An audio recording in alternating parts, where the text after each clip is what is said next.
Vamos iniciar então. A palavra que o Senhor deu para que nós meditássemos nesta hora, nesta quinta de adoração, é encontrada em Mateus 9, versículo 13. Mateus 9, versículo 13. Creio eu que estará aparecendo em algum lugar dessa tela. Eu estou me vendo e eu estou olhando apenas para essa câmera. Eu vou olhar para a câmera do meio em 3, 2, 1. Foi. Oh, meu Deus do céu. Tudo planejado. Vai estar aparecendo em algum lugar aqui.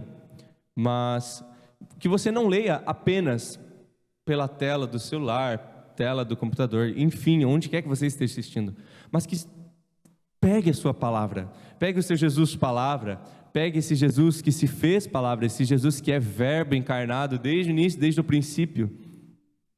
Pegue ele, sinta ele fisicamente, toque nas páginas. Pegue Jesus, pegue a Bíblia, não sei, talvez ela esteja perdida em algum lugar da sua casa, mas pegue ela.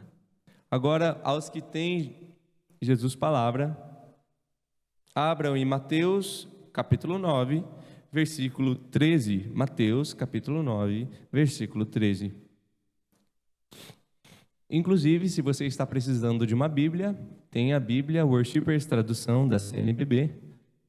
Worshipers, capa preta, o melhor escudo contra as maldades e as ciladas do demônio. São Paulo, na carta aos Filipenses, diz para a gente usar a nossa espada, que é a palavra de Deus.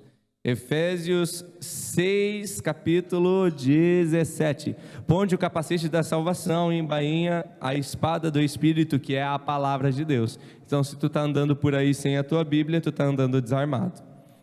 Enfim, caso você esteja desarmado porque não tem uma Bíblia, compre a Bíblia Worshipers. É a Bíblia preta, cabe no seu bolso. Não estou falando do tamanho dela, mas estou falando do valor dela. Sim, é bem barata. Para uma Bíblia é bem barata. Então, caso você não saiba onde encontrar, encontre na nossa sede, Travessa Afonso Strack, 4680 Lomba Grande.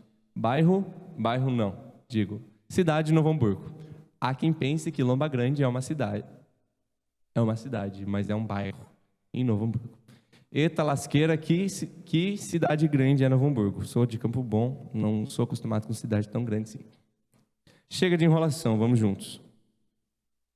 E depois aprender o que significa misericórdia eu quero, não sacrifícios. De fato, não é justos que vim chamar, mas aos pecadores. Vou ler de novo essa parte.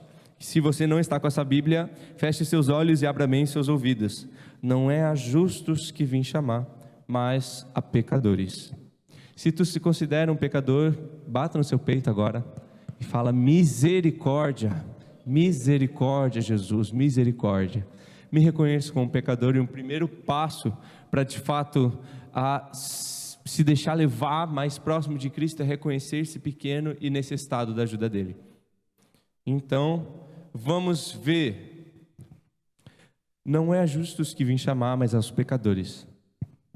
Jesus, ele veio à terra, o verbo se fez carne, lá em João 1, vai falar que no início, no princípio era o verbo, e o verbo estava junto do Pai. Enfim, vou ler aqui.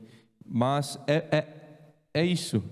Jesus, ele veio à terra não para curar os curados, mas para curar os leprosos, para curar os pecadores, para curar aqueles que estavam vivendo uma falsa doutrina. Não que algo que não veio de Deus, uma doutrina que não veio de Deus. De fato, veio de Deus, mas graças à concupiscência do homem, foi colocando os olhos apenas na lei e tirando os olhos de Deus. Então, pecando pela lei e se distanciando de Deus, se distanciando do amor, se distanciando daquilo que era o que Deus queria, que Ele quis com a criação, criando Adão à sua imagem e semelhança. Tamanho amor de Deus que fez com que Adão existisse, soprou-lhe nas narinas, e assim Adão recebe do Espírito de Deus. Adão foi amado desde o momento em que ele foi criado. Então, o princípio da criação é o quê? É o amor. É o amor de um Deus que se consome de amor, este amor que gera todas as coisas. Então, em João 1 diz: no princípio era a palavra, e a palavra estava junto de Deus, a palavra era Deus, ela existia no princípio junto de Deus, tudo foi feito por meio dela. Então aqueles que acreditam que Jesus não é Deus, sinto muito, você é um baita herege. Jesus sim é Deus, assim como Deus Pai, Deus Filho, Jesus Cristo e Deus Espírito Santo Paráclito. Este Deus Filho, enviado de Deus Pai, junto com o Espírito Santo que estava presente e está presente até hoje com o Filho, veio ao nosso encontro, se fez bebê, se fez gerar no ventre de uma mãe. Quem é essa que avança como a aurora? Maria. Maria que ouviu a profecia, sentiu não, porque Maria não depende de sentimento. Maria de fato teve a atitude e respondeu: faça-se em mim segundo a vossa palavra. Então, Maria permaneceu fiel. Jesus Cristo, que é o Cordeiro de Deus que tira o pecado do mundo, vem ao mundo, se faz bebê, se faz frágil como uma criança que precisa amamentar do seio de uma mãe, uma criança que precisa trocar a fralda, nem sei se existia fralda naquele tempo, mas uma criança que fazia cocô nas calças, uma criança que fazia xixi, uma criança que vomitava. Aquele que é o coroado de glória e esplendor, veio ao nosso mundo, se fez humano, abriu mão de sua coroa celeste para vir ao nosso encontro. E Jesus veio ao nosso encontro por quê? Porque Ele só queria estar conosco? Não, Ele queria estar conosco, mas não apenas estar conosco. Jesus, Ele veio ao nosso encontro, estando conosco, nos curou, estando conosco, nos ensinou, estando conosco, mudou a nossa vida. Então, Jesus, Ele veio ao encontro dos pecadores. Ele veio ao meu encontro, Ele veio ao seu encontro, Ele veio ao encontro do seu tio, do seu irmão, do seu pai, da sua mãe, da sua avó, do seu avô, de todo mundo da sua família. Jesus veio ao encontro. Se agora só você está assistindo isso sem ninguém, Jesus está indo ao teu encontro, e a partir de você, que vai ser instrumento da palavra de Deus, vai levar a misericórdia de Deus ao seu avô, à sua avó, não sei se vocês estão vivos, mas a toda a sua família, e da sua família vai levar a toda a geração, e de toda a geração assim vai até que todo o corpo de Cristo esteja completo. Jesus veio chamar os pecadores. O médico, ele vai ao encontro dos doentes, não dos curados. Os curados dão testemunho da cura que receberam do médico, e o médico pode glorificar a Deus. Jesus Cristo sempre andou com o Espírito Santo. Cada passo que Jesus deu foi com o Espírito Santo. Cada palavra que Jesus falou foi por intermédio do Espírito Santo. Cada vez que Jesus clamou Abba, foi pelo Espírito Santo. Jesus nos promete o Espírito Santo quando Ele diz: ficai em Jerusalém até que do alto sejais revestido de poder. Então, quando Jesus ele sobe, Jesus morre crucificado. O que nós ganhamos com a crucificação de Cristo?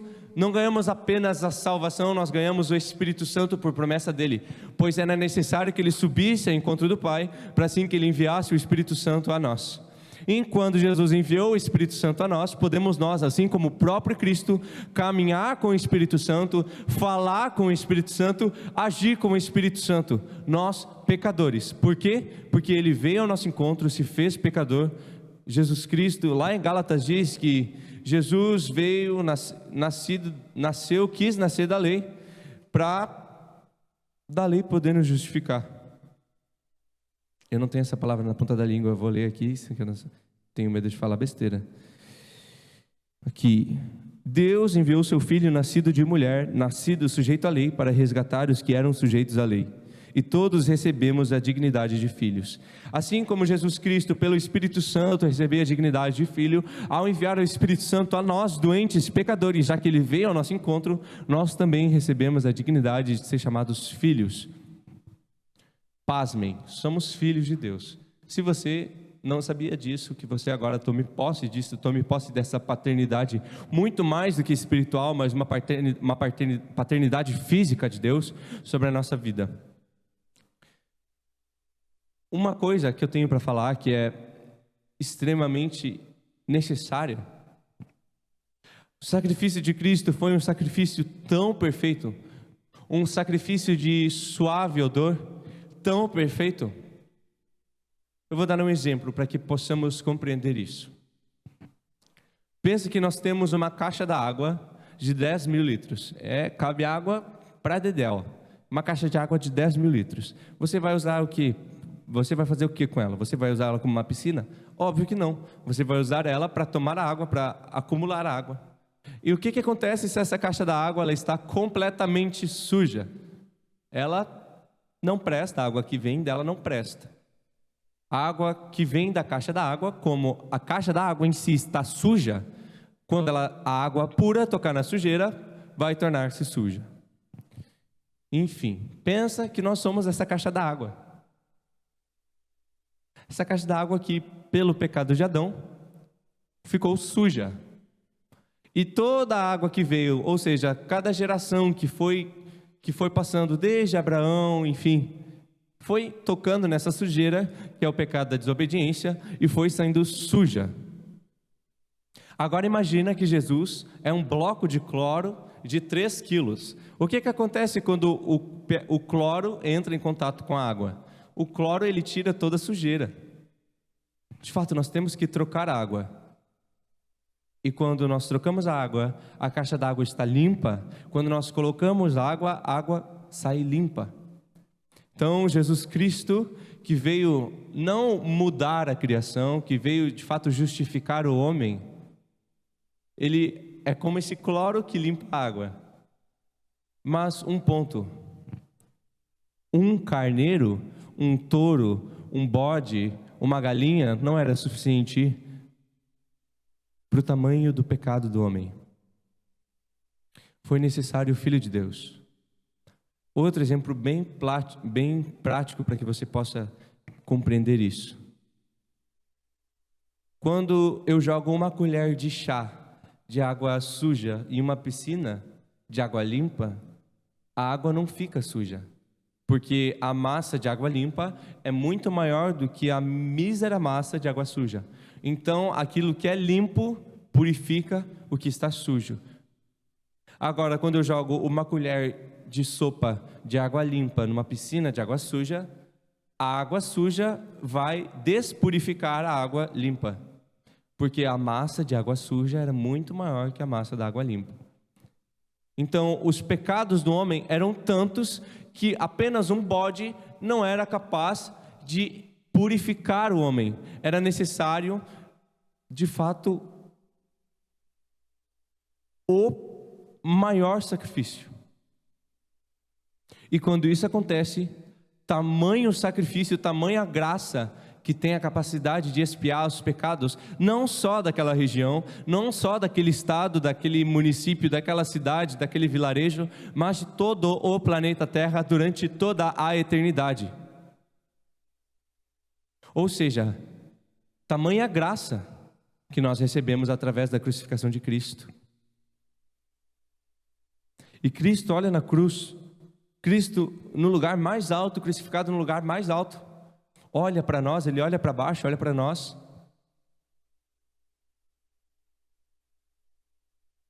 Com um olhar apaixonado. E nós, tantas e tantas vezes, não olhamos para Ele, porque nós insistimos em olhar para o nosso umbigo e não querer levantar a nossa cabeça e reconhecermos pecadores. Jesus Cristo veio ao encontro do pecador. Mas como eu tenho certeza que Ele veio ao encontro do pecador, e por que Ele veio ao encontro do pecador? E como assim Ele nos envia? Por favor. Quando nós provamos do Espírito Santo, assim como Cristo provou e prova do Espírito Santo até hoje, ao provarmos do Espírito Santo, como eu disse antes, assim como Cristo, nós andamos com o Espírito Santo, nós falamos com o Espírito Santo, nós agimos com o Espírito Santo, como Jesus falava, pensava, agia e andava com o Espírito Santo. Assim como Cristo curava pelo Espírito Santo, também nós, pelo Espírito Santo, podemos curar para glorificar a Deus, graças a Ele que enviou o Espírito Santo sobre nós. Mas aonde se consuma isso? Aonde é consumado essa questão de sermos enviados? Quando Jesus disse, ide e pregai o evangelho a toda criatura. Mas logo depois que Ele fala isso, Ele pede, tem a famosa passagem, ficai em Jerusalém, até que do alto seja revestido de poder. Eu mandarei o Consolador. Isso é uma música, mas é a passagem. Enfim. Então, aquilo Jesus diz, ele diz: ide por todo mundo pregar o evangelho a toda criatura. Mas pregar o evangelho apenas com a palavra? Não, porque São Paulo diz: a palavra mata, mas o Espírito vivifica. Então, com o Espírito Santo que Jesus trouxe a nós, podemos nós também pregar o evangelho.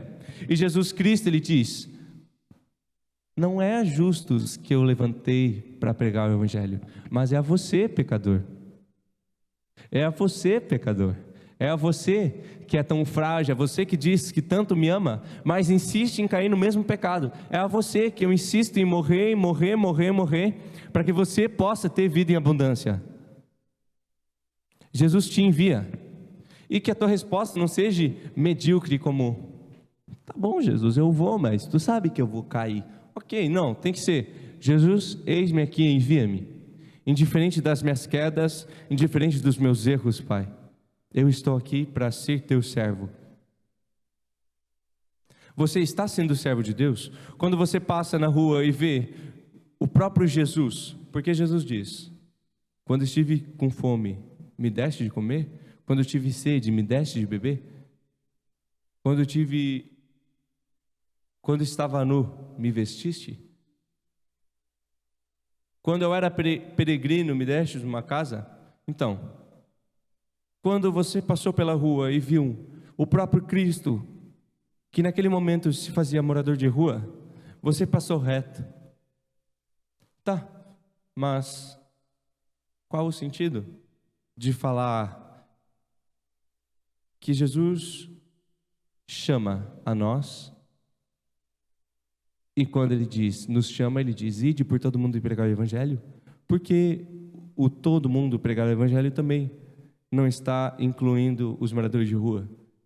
Porque você, quando está indo na missa, senta-se no banco e ali contempla a paixão de Cristo, contempla Cristo crucificado, mas quando põe o pé para fora da igreja, a última coisa que tu pensa é em Jesus?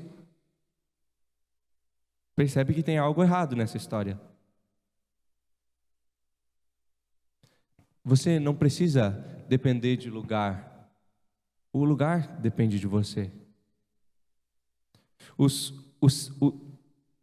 A tenda do encontro, que é onde ficava a Arca da Aliança, tem que ser aonde você dobrar os seus joelhos. Ei homem, ei mulher, você tem que ser o sinal da presença viva de Deus. Mas como? Com o Espírito Santo. Porque o próprio Espírito Santo esteve com o Pai.